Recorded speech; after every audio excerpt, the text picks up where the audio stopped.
یہ ناظرین السلام علیکم، تین بڑی خبروں پر بات کریں گے۔ پہلی خبر تو ہے پی آئی اے کی نجکاری۔ اس وقت ان کی جو بولی ہے نا، اس کا سیکنڈ سٹیپ شروع ہو چکا ہوا ہے۔ تازہ ترین صورتحال اب کی ہم بتاتے ہیں۔ پھر اس کے بعد جو امپورٹنٹ بات ہے، فائنینشیل ٹائمز ایک برطانیہ کا اخبار ہے، اس نے فیلڈ مارشل کے حق میں ایک بڑا زبردست آرٹیکل لکھا ہے، اور بنیادی طور پر وہ بات کر رہے ہیں کہ مشکل حالات میں مڈل لیول کے ممالک میں جو چومکھی لڑائی لڑنی ہوتی ہے، اس میں فیلڈ مارشل صاحب بہت اچھے ہیں اور بڑے ان کے لیے توصیفی کلمات کہیں گے۔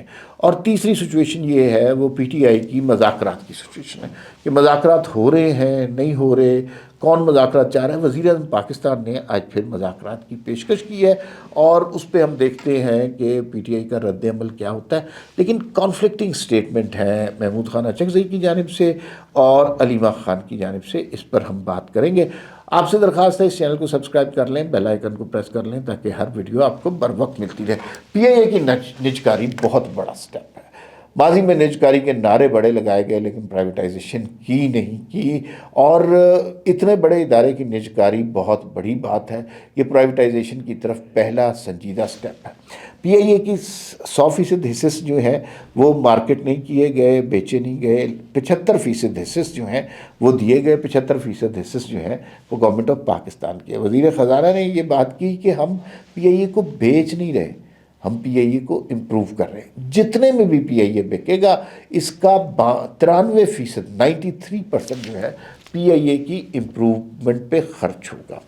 اور جو ملازمین ہیں ان کو 1 سال تک نہیں نکالا جائے گا، انہیں ایک پیریڈ دیا جائے گا، اس کے ساتھ وہ کر سکتے ہیں کہ اپنا کوئی بندوبست کر لیں، اور باقی چیزیں بہتر جا رہی ہیں۔ اچھا، یہ بڈنگ جو ہے انتہائی شفاف طریقے سے ہوئی۔ اس میں یہ تھوڑی ہے کہ ادھر سے اس نے یہ کہہ دیا، ادھر سے اس نے یہ کہہ دیا، فلاں کے چاچے کا فون آگے نہیں۔ ایک شفاف باکس تھا شیشے کا، اس کے اندر 3 گروپس نے بڈنگ ڈالی۔ سب سے پہلے اس میں 3 لوگوں کی بڈنگ شامل تھی۔ عارف حبیب گروپ تھا، لکی سیمنٹ گروپ تھا، اور ایئر بلو گروپ نہیں تھا، اس نے انڈیویجولی جو ہے جمع کرائی ہے۔ اچھا، جو ابھی تک بڈز نکلی ہیں، تازہ ترین صورتحال یہ ہے کہ ایئر بلو کی تو نکلی ہے 26 کروڑ، وہ تو آؤٹ ہو گئے۔ لکی سیمنٹ نے پہلے 100 ارب روپیہ بڈ کیا، عارف حبیب نے 115 بڈ کیا، 115 ارب بڈ کیا، اور پھر یہ چیزیں چینج ہو گئیں، کیونکہ بڈ کے بعد جب یہ 2 مین کنٹینڈر رہ گئے تو وزیر خزانہ نے بھی کہا کہ ہمیں خوشی ہے کہ 2 پاکستانی کمپنیاں کنسورشیم جو ہیں وہ اس بڈ میں حصہ لے رہے ہیں۔ اور اب یہ ہو گیا کہ لکی سیمنٹ نے اپنی بڈ کو بڑھا دیا، انہوں نے 100 ارب سے 120 ارب کر دیا، اور عارف حبیب نے 115 سے 121 ارب تک کر دیا۔ یہ ابھی تک کی صورتحال ہے جب میں یہ ویلاگ کر رہا ہوں۔ اس کے بعد دیکھیں کیا سچویشن ہے، لیکن بظاہر یہی لگتا ہے کہ عارف حبیب گروپ جو ہے اس کو پی آئی اے دے دیا جائے گا۔ پی آئی اے کے جو اثاثے ہوں گے اس کے اوپر بھی ان کا حق ہوگا، اور یہ تازہ ترین صورتحال ہے۔ یہ عمل بہت پہلے ہو جانا چاہیے تھا۔ دیکھیے، میں پہلے بھی کئی دفعہ کہہ چکا ہوں، پاکستان کو ہم نے ذکر کیا کہ مارشاء اللہ بھی آئے اور جمہوریتیں بھی آئیں، کرپشن بھی ہوئی، لیکن سب سے زیادہ نقصان ملک بھی 2 لخت ہوا۔ اس سب کے باوجود اگر ہم پاکستان کی ہسٹری میں ایک ڈیسیژن کو کہیں کہ جس کا سب سے زیادہ نقصان ہوا ہے پاکستان کو، وہ نیشنلائزیشن کی پالیسی تھی بھٹو صاحب کی۔ اور اس کے بعد یہ جو ادارے جن کی دنیا میں تعریف ہوتی تھی، ہمارے لیے بوجھ بن گئے۔ اس میں ہر سیاسی حکومتوں نے اپنی بھرتیاں کی، اور پھر ان کی تنخواہیں، پینشن، میڈیکل عذاب بن گیا۔ مفتاح اسماعیل صاحب ہمارے دوست ہیں، وہ کہا کرتے تھے کہ 1 روپے میں بھی یہ بیکیں تو بیچ دینی چاہیے۔ وہ محاورتاً کہتے تھے، مقصد اس کا یہ تھا کہ اربوں روپے کا ہر سال خسارہ کرتے ہیں، اس خسارے سے بچنے کا طریقہ یہ ہے کہ ان سے جان چھڑائیں۔ لیکن یہ کتنی اچھی بات ہو رہی ہے، اس خسارے سے بچنے کے لیے ہمیں 121 ارب ابھی تک مل رہے ہیں۔ یہ بڑا نمبر ہے، 121 ارب روپیہ پاکستان کی حکومت کی کٹی میں جائے گا، اور وہ جو گروپ ہے وہ پی آئی اے کو امپروو کرے گا۔ اس کا فائدہ اب بہت زیادہ ہوگا پی آئی اے کے اوپر۔ اب دیکھیے، پرائیویٹائز جب ہوتے ہیں نا تو اس سے چیزوں کی کوالٹی میں بہتر ہوتی ہے۔ پرائیویٹائز جیسے بینکس ہیں، آپ سرکاری بینک کے اندر چلے جائیں اور پرائیویٹ بینک میں چلے جائیں، وہ یوں لگتا ہے کہ آپ تو کسی بڑے ہوٹل میں آ گئے ہیں، پرائیویٹ بینک میں اتنے اچھے انہوں نے انتظامات کیے ہوئے ہیں۔ تو پی آئی اے کی بھی سروس خراب ہے، کھانا خراب ہے، جہاز خراب ہے، بکنگ کا سسٹم ٹھیک نہیں ہے، عملہ ٹرینڈ نہیں ہے، پڑھا لکھا نہیں ہے، پائلٹوں کو مزید ٹریننگ کی ضرورت ہے۔ لیکن اللہ کا شکر ہے پاکستان کے پائلٹ دنیا میں سب سے بہتر پائلٹ کنسیڈر کیے جاتے ہیں، اور اس ساری سچویشن میں یہ چیزیں امپروو کرنے کی ضرورت ہے۔ پرائیویٹ سیکٹر جب بھی آتا ہے وہ چیزوں کو امپروو کرتا ہے، ان کے حالات بہتر کرتا ہے، پرائس تھوڑی سی زیادہ ہوتی ہے لیکن اس کے بدلے لوگوں کو بینیفٹ زیادہ ملتا ہے۔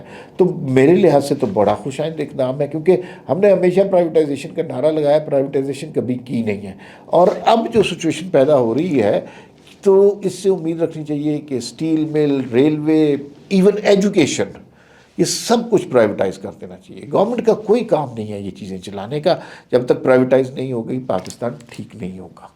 یہ خبر ہے جی۔ اور جو نیکسٹ خبر ہے وہ فائنینشیل ٹائمز کا آرٹیکل ہے، برطانیہ کا یہ اخبار ہے، اور انہوں نے کہا ہے کہ بھئی بات یہ ہے کہ فائنینشیل ٹائم یہ سمجھتا ہے کہ جو پاکستان جس مشکل صورتحال میں ہے اور پڑوسیوں کے ساتھ اختلافات اور یہ وہ، اس میں فیلڈ مارشل سید عاصم منیر جو ہیں وہ ایک شخص ہیں جو سفارتی سطح پر ایسی کامیابیاں حاصل کر رہے ہیں جو صرف وہ شخص حاصل کر سکتا ہے جو چومکھی لڑائی لڑنے میں مہارت رکھتا ہو۔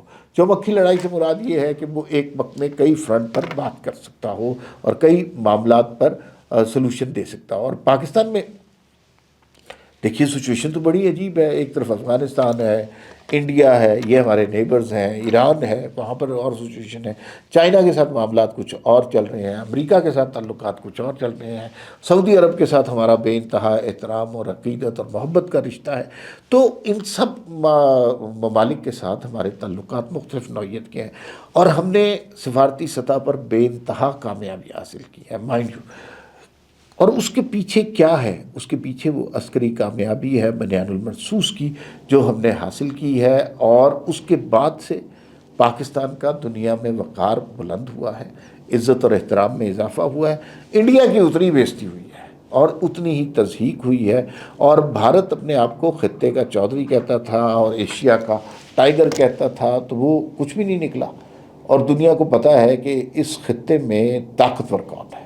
اور ظاہر ہے یہ گفتگو اس وجہ سے اس نتیجے پہنچی کیونکہ ہم نے بنیان المرصوص میں بھارت کی خوب کٹائی لگائی ہے اور خوب انہیں سبق سکھایا ہے، جس سے یوں لگتا ہے کہ دنیا کو بھی ریئلائز ہو گیا ہے کہ بھارت صرف گیدڑ بھپکیاں ہے، طاقت کا سرچشمہ یہاں پر اس خطے میں پاکستان ہے۔ اب ذرا پی ٹی آئی کے مذاکرات کی بات کر لیتے ہیں۔ وزیر اعظم پاکستان نے آج پھر مذاکرات کی پیشکش کی کہ ہم مذاکرات کرنے کو تیار ہیں۔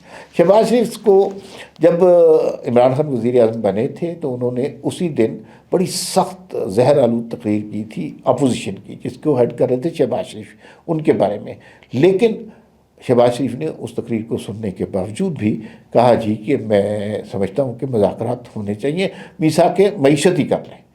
لیکن عمران خان کدھر سنتے ہیں؟ اس کے بعد جو ہے ابھی چند دنوں سے پہلے ایک محمود خان اچکزئی کا ایک قومی کانفرنس ہوئی، ان سب نے بھی کہا کہ مذاکرات ہونے چاہیے۔ اچھا، جو رانا ثناء اللہ، طارق فضل چودھری، بیرسٹر گوہر نے یہ بھی کہا کہ عمران خان نے مجھے لکھ کے دیا اپنی ہینڈ رائٹنگ سے کہ محمود خان اچکزئی مذاکرات کریں گے اور مذاکرات میں جو بھی فیصلہ ہوگا وہ مجھے تسلیم ہوگا۔ یہ کہانی ایک سائڈ پہ ہے۔ دوسری کہانی کا پارٹ یہ ہے کہ جناب علیمہ خان کا بیان آیا اور انہوں نے مذاکرات اور مذاکرات کرنے والوں کی دھجیاں اڑا دی۔ انہوں نے کہا کہ کون ہوتا ہے مذاکرات کرنے والا؟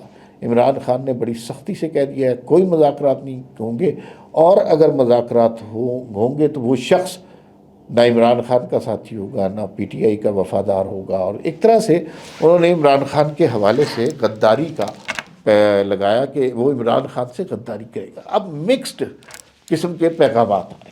علیمہ خان جب بھی عمران خان کو ملتی ہیں وہ اسی طرح کی بات کرتی ہیں کہ ڈٹ کے کھڑا ہے کپتان، کوئی مذاکرات کی ضرورت نہیں، اور ایک جلالی سا فیلڈ مارشل کے خلاف ٹویٹ آ جاتا ہے، اور جب باقی لوگ ملتے ہیں وہ کہتے ہیں مذاکرات ہونی چاہیے۔ علیمہ خان جس طرح کا بیانیہ لے کے چل رہی ہیں میرا نہیں خیال کہ وہ عمران خان کی ہیلپ کر رہا ہے۔ ان کی ہر ملاقات کے بعد جو ٹویٹ آتا ہے، عمران خان اور ان کے دوست جو کہ پارٹی کے کارکن جو جیلوں میں ہیں، ان کی مشکلات میں اضافہ کرتا ہے۔ لیکن مسئلہ یہ ہے کہ علیمہ خان پارٹی کو ہائی جیک کر چکی ہیں۔ یہ بات پارٹی کے کارکنوں کو ابھی سمجھ نہیں آ رہی، لیکن آنے والا وقت انہیں ضرور یہ سمجھا دے گا۔ فی الوقت اتنا ہی، پھر ملاقات ہوگی۔ اللہ حافظ۔